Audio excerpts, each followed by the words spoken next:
ஒவ்வொரு போர் நடந்து கொண்டிருந்த எங்களோட பிள்ளைகள் வன்னியிலே கொல்லப்பட்ட பொழுது கூட எந்த விதமான சலனமும் இல்லாமல் தொடர்ந்து மஹிந்த ராஜபக்ச ஆட்சிக்கு ஆதரவு கொடுத்து கொண்டிருந்தவர்கள் ஏன் வந்தாரோ இல்லையோ அவரை தான் கேட்கணும். இனப்படுகொலை நிரூபிக்க முடியாது என்று சொன்னார்கள். இப்பொழுதுதான் செம்மணிக்கு பிறகு இணக்கப்படுகொலை நிரூபிக்கப்படலாம் என்ற கருத்தை எங்கட தரப்பினர் சொல்லப்படுகிறார். நாங்கள் போராடுவதால் அழுத்தம் கொடுப்பதால் ஒன்றும் ஆகாது என்றால் செம்மணியிலே எங்களுக்கு ஏதோ ஒரு அதிசயம் இருப்பது போல புதகுடி தோண்டப்பட்டு கொண்டிருக்கிற நேரத்திலே வந்து கொண்டிருக்கக்கூடிய 200க்கும் மேற்பட்ட மனித எலும்புக்கூடுகள் இதற்கு உதவியாக இருக்கின்றன. அது குழப்பதற்கு வேறு வேறு இடங்களும் ஒன்று செருகப்படுகின்றன. இவ்வாறு செருகப்பட்டாலும் நாங்கள் இதை நோக்கி நகர்வதற்கு நாங்கள் தயாராக இருக்கிறோம். அனைவருக்கும் வணக்கம். இந்த அவசர ஊடக சந்திப்பினுடைய பிரதான நோக்கம் நடைபெற்று முடிந்த 2009 மிக கொடூரமாக முடிவுக்கு கொண்டு வரப்பட்ட இந்த எங்களுடைய தமிழ் தேசிய விடுதலை போராட்டம் நசுக்கப்பட்ட விதம், அதைத் தொடர்ந்து நடைபெற்ற தமிழின படுகொலைகள், மனித உரிமை மீறல்கள் போன்றவற்றுக்காக கட்டாயமாக காணாமல் போய் செய்யப்பட்டவர்கள் போன்ற பிரச்சனைகளுக்காக 16 ஆண்டுகளாக நீதிக்காக தமிழினம் இயங்கிக் கொண்டிருக்கக்கூடிய நிலைமையிலே இன்று தமிழர் தரப்புகளிலேயே பலரை ஒரு குழப்ப நிலைக்கு விட்டு செல்வதற்காக ஒரு சிலருடைய நடவடிக்கைகள் அமைந்து கொண்டிருக்கின்றன. குறிப்பாக சர்வதேச எதையுமே பண்ணாது என்ற ஒரு விசாலத்தனமான பிரச்சாரத்தின் மூலம் அழுத்தங்கள் போதிய பிரச்சனைகள் இல்லாமல் ஒரு சூழ்நிலையை பார்க்கக்கூடியதாக இருக்கிறது. என்னை பொறுத்தளவிலே நான் 15 தடவைகளுக்கு மேல் ஜெனிவா கூட்டத்தொடர்களுக்கு சென்று வந்தவன்ற வகையிலே அங்கு அவர்களுடன் பேசுகின்ற பொழுது நாட்டிலிருந்து இந்த கோரிக்கை வர வேண்டும், மக்கள் இதிலே போர்களை அக்கறை காட்டவில்லை, வெளிநாட்டில் இருக்கிறவர்கள் அக்கறை மாற்றம் காட்டினால் போதாது என்ற கருத்துப்பட சொல்லியிருந்தார். அதை நாங்கள் விரக்தி அடைந்து சரிவராது என்று சொல்லிக் கொண்டு போகின்றார். அது எதிரிகளுக்கும் மற்றவர்களுக்கும் வாய்ப்பாக அமையும். இப்பொழுது கூட இலங்கையில் இருக்கக்கூடிய பல மனித உரிமை அமைப்புகள் சிங்கள அமைப்புகளாக இருந்து கொண்டு பழைய பிரச்சனைகளை கிளறி கொண்டிருக்கிறார்கள். அவர்கள் வேண்டுமென்றால் ஜேவிபி காலத்திலே நடைபெற்ற இலங்கை அரசாங்கத்தினால் செய்யப்பட்ட படுகொலைகளை கூட இழுத்து வருகிற மாதிரியான கணக்குகள் போய்கொண்டிருக்கிறது. அது இலங்கையினுடைய வெளிவார அமைச்சர் திரு விஜித ஹேரத்தின் மூலம் தெரிய வருகின்றது. இந்த பிரச்சனையிலே நாங்கள் எங்களுடைய வீட்டை சுத்தமாக வைத்திருக்க வேண்டும், நாங்கள் தயாராக இருக்க வேண்டும். எதிரி மற்றவன் என்ன செய்கிறார் என்பதற்கு மேலதிகமாக நாங்கள் இதை நோக்கி சரியாக அணிவகுத்தோமா என்றால் நடைபெற்றது இனப்படுகொலை என்று சொல்வதற்கு எங்களுக்கு இந்த போர் முடிவடைந்து ஏறக்குறைய ஒரு 7 ஆண்டுகள் எடுத்த 2008ஆம் ஆண்டிலே போர் முடிவடைந்து 2021 வரை 10-12 வருஷங்கள் கடந்துதான் 3 தமிழ் தரப்புகள் சேர்ந்து இனப்படுகொலை என்பதை கையெழுத்திட்டு அனுப்பி வைத்திருந்தோம்.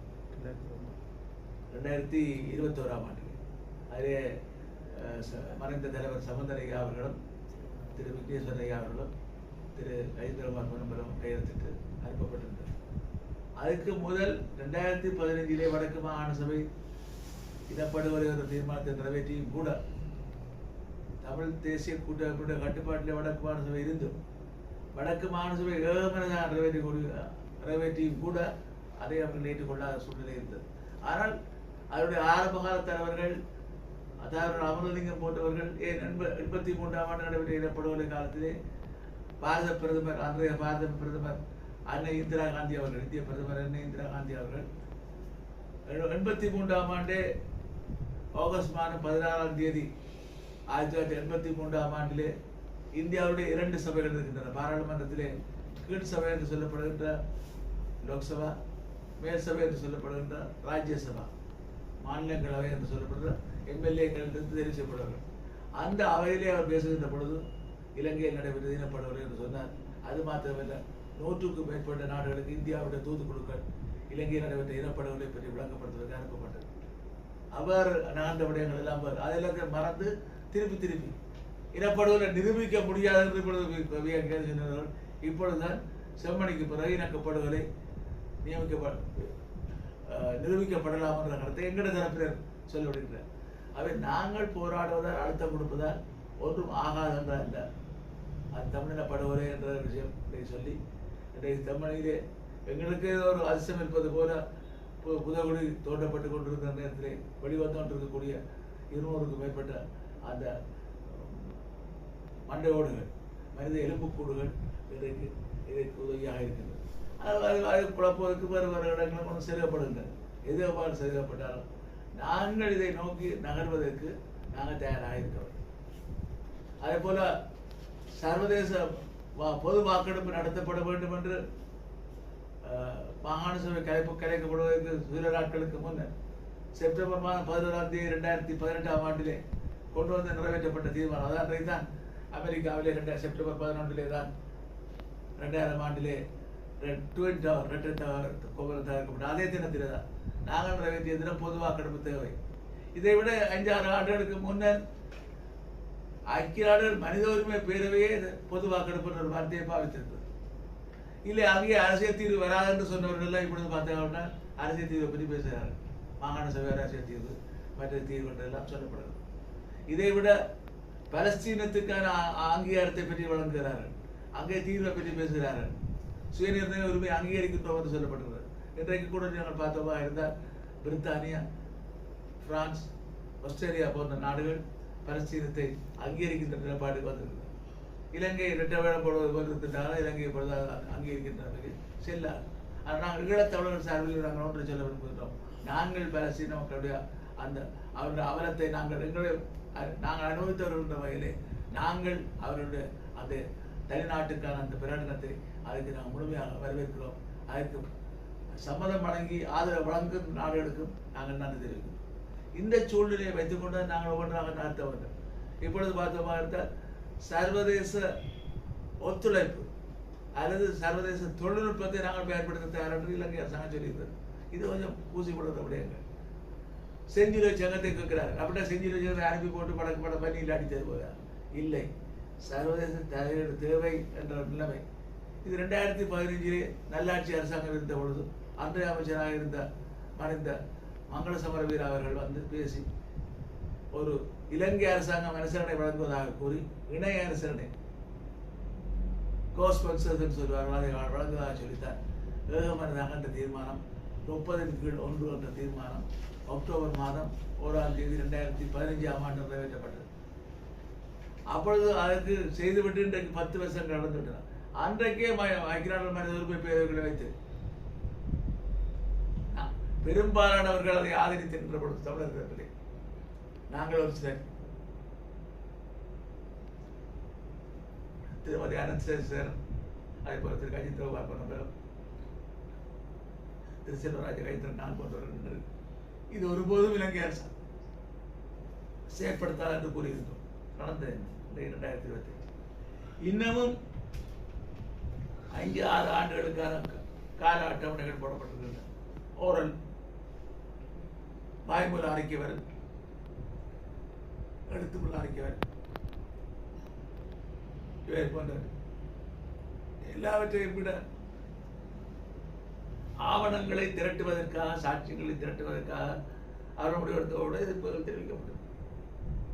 அன்றைக்கு அதெல்லாம் சேகரிக்கப்பட்டு 1 லட்சத்துக்கும் மேற்பட்ட ஆவணங்கள் சேகரிக்கப்பட்டது. இதை வைத்துக் கொண்டு நாங்கள் தள்ளி கொண்டு போய் சர்வதேச குற்றவியல் நீதிமன்றம் ICCக்கு கொண்டு செல்ல வேண்டும். அங்கே நாடுகளை தண்டிக்க முடியாது, தண்டவர்களை தான் தண்டிக்க முடியும். அதே போல ICJ சர்வதேச குற்றவியல் நீதிமன்றத்துக்கு மேலதிகமாக சர்வதேச நீதிக்கான நீதிமன்றமாக ICJ இன்டர்நேஷனல் கிரிமினல் கோர்ட்ஸ் மேலதிகமாக ICJ என்று இருக்கிறது. அங்கே நாடுகள் வழக்குகளை தாக்கல் செய்ய முடியும். ஆகவே நாங்கள் இன்றைக்கு எத்தனையோ நாடுகளை தேடி பிடிச்சு ஒரு நாட்டையாவது பிடிக்க முடியாமல் இருக்கிறது. அதே புலம்பெயர் தமிழர்கள் எல்லோரும் கவனம் செலுத்தினோம். ஒருவரை கொண்டாவது வழக்கை தாக்கல் செய்தால் அடுத்த கட்டத்துக்கு நகர்த்த முடியாது என்று இல்லை. இப்பொழுது அவர்கள் சொன்ன விடயங்கள் எல்லாம் அங்கீகாரம், மற்ற விடயங்கள் அவர்களுக்கான அங்கீகாரத்தை கொடுப்பதெல்லாம் எங்களுக்கு ஒரு உந்து சக்தி. இதைத்தான் தெரிஞ்சுக்க வேண்டும். உங்களுக்கு தெரியும், கடந்த காலங்களிலே அண்ணா அவர்கள், அண்ணா மறைந்த எண்ணிக்கை எத்தனையோ ஆண்டுகள் ஆகிவிட்டது. 69ஆம் ஆண்டிலே மறந்தான் என்றால் பாருங்கள், 56 ஆண்டு. அவர் புனித பாப்பரசரை சந்தித்த பொழுது 5 நிமிடங்கள் உரையாற்ற சந்தர்ப்பம் கொடுக்கப்பட்டது. பிறகு அண்ணா 5 நிமிஷம் உரையாற்றியை பார்த்து பாப்பரசர் சொல்லியிருக்கார், நீங்கள் மேலதிகமாக பேசலாம் என்றால் 50 நிமிஷம் அவர் பேசியிருந்தார். அப்பொழுது இந்தியாவிலே இருக்கக்கூடிய ஒரு பகுதியை பிடித்து வைத்திருந்தார்கள். அது இவர்களுடைய கோவா பகுதியில் இருக்கக்கூடிய, அது போர்த்துகீசரால் கைப்பற்றப்பட்டது. ஆங்கிலேயர்கள் இருந்தாங்க, இந்தியா ஏனைய பகுதிகள் இருந்தார். அந்த விடுதலை போராட்ட வீரர் கோவாவிலிருந்து அழைத்து செல்லப்பட்டு அவர் அங்கே அவருடைய போர்த்துகல்லே சிறை வைக்கப்பட்டிருந்தார். அப்ப அண்ணாதுரையை பார்த்து கேட்டிருந்தார், உங்களுக்கு என்ன வேண்டும்? இந்தியாவிலே இந்த பகுதிக்காக போராடிய ஒரு சுதந்திர வீரன் இன்னும் போர்த்துகல் சிறையிலே இருந்தார், அவரை நீங்கள் விடுதலை செய்ய வேண்டும்.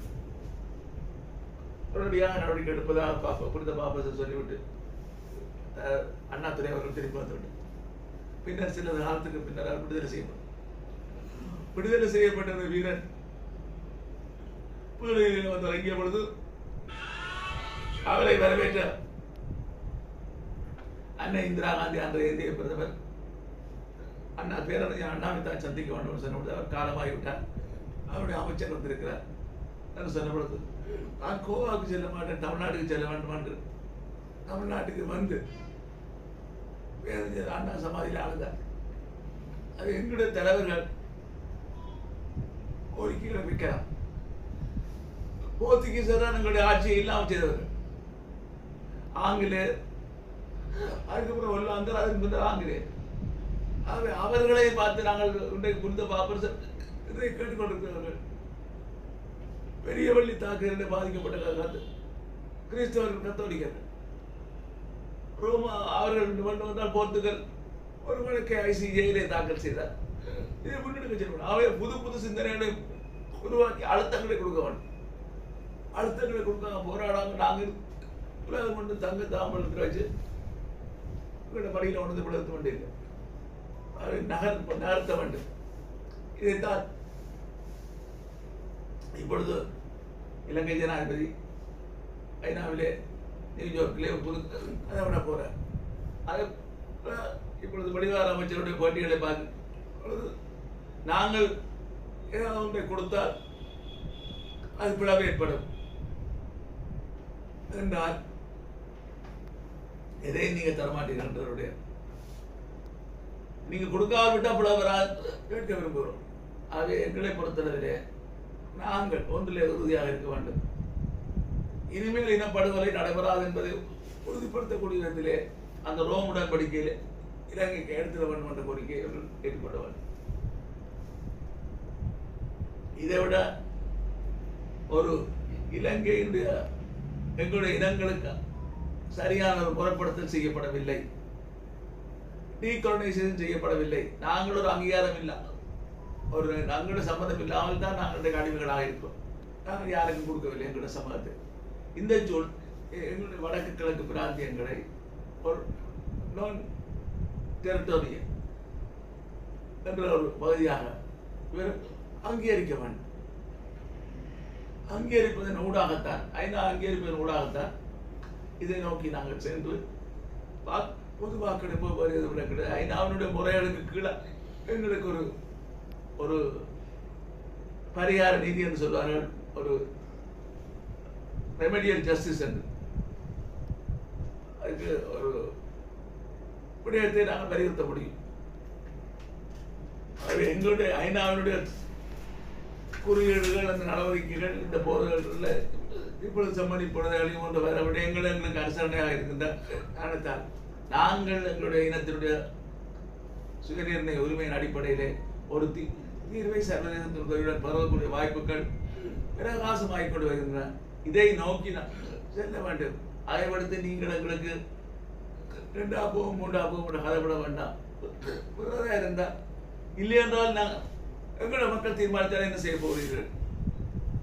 ஒரு பொது வாக்கெடுப்பிலே எங்களுடைய மக்கள் பங்கு பெற்றக்கூடிய நோக்கித்தான் நாங்கள் இருக்கின்றோம். எங்களுடைய மக்களுடைய சம்மதம் இல்லாத ஒரு புதிய அரசியலமைப்பை உங்களால் கொண்டு வர முடியாது. ஆகவே இந்த அடிப்படையிலே நாங்கள் தான் எல்லாத்தையும் செய்வோம் என்று மாமாவதியை விட்டு ஒரு ஒரு முழுமையான தீர்வுக்கு அவரிடம் முன்வர வேண்டும். அதை விடுத்து ஐநாவினுடைய சர்வ நீதியை கேட்பதற்கும் தொடர்ந்து போராடுவதற்கும் எங்களுடைய மக்கள் உறுதியாக பயணிக்க வேண்டும் என்பதுதான் எங்களுடைய தாழ்மையான வேண்டும். அவை இதிலே குழப்பம் அடைய தேவையில்லை, விரைய தேவையில்லை. ஏற்கனவே 2009ஆம் ஆண்டிலிருந்து இப்பொழுது நாங்கள் 16 ஆண்டுகள் கடந்து விட்டாலும் நேற்று முன்தினம் கூட இந்த வாரத்திலே கூட திருமதி நவநீத பிள்ளை அவர்கள் ஐநாவிலே போய் மனித உரிமை பேரவையை சந்திக்க சென்ற ஈழத்து பிறரை பார்த்து, பெண்மணியை பார்த்து, சகோதரியை பார்த்து தொடர்ந்து போராடுகிறது கையை கொடுக்கிறாரோ இதே விடயத்தை தான்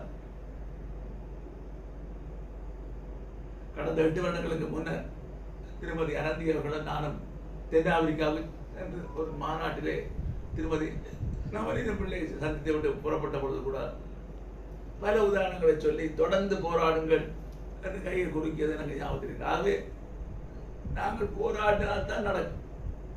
இதை கேட்டு நடந்த உங்களுக்கு தெரியும், படை வீரர்களுக்கான விசாக்களை அனுமதிக்க மரங்கள் சொல்லிய தீர்மானத்தை வடக்கு மாநில நாங்கள் போட்டோம். என்னுடைய முன்னாள் பாராளுமன்ற திரு சுதந்திரன் ஒரு நாள் பார்த்து கேட்டார், என்ன நீங்கள் தீர்மானம் போட்டால் கூட அவன் விசா கொடுக்க அவ்வளோ வரணும் நடந்திருக்குது. அவே நாங்கள் 10 கேட்டால் 4 நடக்கும், 5 நடக்கும், நடக்காது இல்லை. இன்றைக்கு இனப்படுகொலை என்றது முடியாது, இனப்படுகொலை நிரூபிக்க முடியாதவர்கள் இப்பொழுது நீங்களும் நிரூபிக்க முடியும் என்று சொல்லியிருக்கிறார். ஆகவே எல்லாம் ஒரு சாதகமான சூழ்நிலையை நோக்கி பயணிப்பது எங்களுடைய பொதுமக்கள் அல்லது அதில் அரசியல் ஆய்வாளர்கள், ஊடகவியலாளர்கள் எல்லோரும் ஒரு ஒத்த கருத்தை கொண்டு குழப்பமான நிலைமையை ஏற்படுத்தாமல் தமிழ் மக்கள் பயணிப்பதற்கு உதவி செய்ய வேண்டும் என்று சந்திரத்திலே தாழ்னுடன் கேட்டுக்கொண்டேன். சந்திரசேகரன் திருப்பி அனுப்பப்பட்டார் பற்றி நான் சொல்றேன். சந்திரசேகரன் என்ன நடந்து கொண்டார், எவ்வாறு நடந்து கொண்டார் என்று பாராளுமன்றத்திலே இருந்து பார்த்தவர்கள் நாங்கள். ஒவ்வொரு போர் நடந்து கொண்டிருந்த எங்கள் பிள்ளைகள் வன்னியிலே கொல்லப்பட்ட பொழுது கூட எந்த விதமான சலனமும் இல்லாமல் தொடர்ந்து மஹிந்த ராஜபக்ச ஆட்சிக்கு ஆதரவு கொடுத்து கொண்டிருந்தவர்கள் ஏன் வந்தாரோ இல்லையா அவரை தான் கேட்கணும். ஏன் திடீவனுக்கு என்ன செய்தி சொல்ல வந்தார், அது என்னுடைய கருத்து.